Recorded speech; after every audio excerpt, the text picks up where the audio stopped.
Nyuma y'aho abagore bakomeje kugenda bataka bavuga ko abagabo babo baza banyweye inzoga z'inkorano zidasobanutse, maze bagera mu gikorwa cyo gutera akabariro nk'abashakanye, aba bagabo bakabananiza ku mugani wa buri kantu ngo baratunaniza. Aba bagore nabo bavuga ko bananizwa muri iki gikorwa cy'urukundo rw'abashakanye mu muryango, kuko bavuga ko abagabo babo bababuza gusinzira, ngo barara muri gahunda yitwa hindukira twongere, bitewe n'uko izi nzoga ngo baba banyweye hari byinshi ziba zahinduye mu mubiri wabo. Bakavuga ko ibi byica akazi, kuko umunsi ukurikiyeho haba umugabo ndetse n'umugore na rumwe uba wasinziriye, biba bigoye ko bari buze kubona umusaruro mu kazi bagiyemo. Inzoga zishyirwa mu majwi cyane, haraza inzoga yitwa Radiant, iyi ikaba ari rikeri. Iyi Radiant icyo nakubwira ni uko ikunze kwitwa ifarashi, bitewe n'uko ari inzoga nyine ishushanyijeho umugabo utwaye ifarashi. Banza hariya Flash Davis yavugaga iba muri iyi nzoga yitwa Radiant. Iyi nzoga yitwa Radiant ubusanzwe ikorwa n'uruganda rwitwa Ingufu Gin Limited, rukaba ruherereye mu karere ka Kamonyi ahazwi nko ku Ruyenzi ka Muhanda.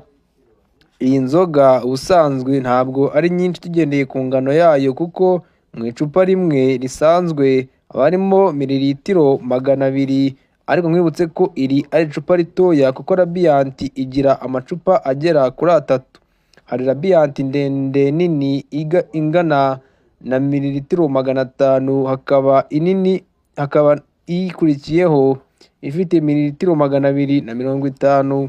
Iyi ni ntoya. Icyo nakubwira ku iyi ntoya ni uko igura amafaranga y'u Rwanda 500 iyo ari mu kiranguzo. Inini igura 800, mu gihe mukuru wazo iba mu icupa rirerire yo igura 2500. Mwibutse ko iyi ariyo rikeri ya mbere idahenda kandi igaragara nk'aho ari insirimu. Iyi rikeri nini akaba ari rikeri ikundwa cyane, ariko nanone n'abantu bibereye mu cyaro, bitewe n'uko itubuka kandi ikaba isindisha mu buryo butagoranye. Icyo nakubwira kuri inzoga kandi yitwa Radiant ubusanzwe ivuga ko ifite volute 42. Mu bigaragara kuri iyi nzoga yitwa Radiant bivugwa ko ihumuramo icyitwa inanasi. Iyi nzoga yitwa Radiant ishyirwa mu majwi ko umuntu wayinyweye icyitwa kurangiza acyumva mu binyamakuru, kuko ngo iyi nzoga imujyamo ikamuteza ibibazo. Iyi nzoga ikomeje gusenya imiryango, mu gihe iyo ifashe ku bwinshi nyine bishobora kuviramo ubundi burwayi. Ibijyanye n'inzoga byo namwe n'uburwayi ntekereza ko ntawe utabizi, ko inzoga nyinshi yangiza umwijima ndetse n'ibindi bice by'umubiri bigiye bitandukanye, tudasize n'ubwonko ndetse n'ibindi bice nyine n'ibindi bice bigiye bitandukanye. Icyo nakubwira ko iyi nzoga yitwa Radiant kuba ihendutse bwo irahendutse, ariko nanone kuyinywa birengeje urugero ngo urimo urashaka gukora umuryango nabyo ntabwo bihwitse. Iyi nkubwire ko ari Lab Entertainment Rwanda, aho turebera hamwe ibigiye bitandukanye biri kuvugwa ku mihanda, tukabikuzanira tukabikoraho ubushakashatsi. Rero icyo nakubwira dusoza ni uko niba uri umusore, iyi nzoga ukwiye kuyirinda mu gihe ugiye guhura n'umuntu mukundana, kuko nyine uzamubangamira.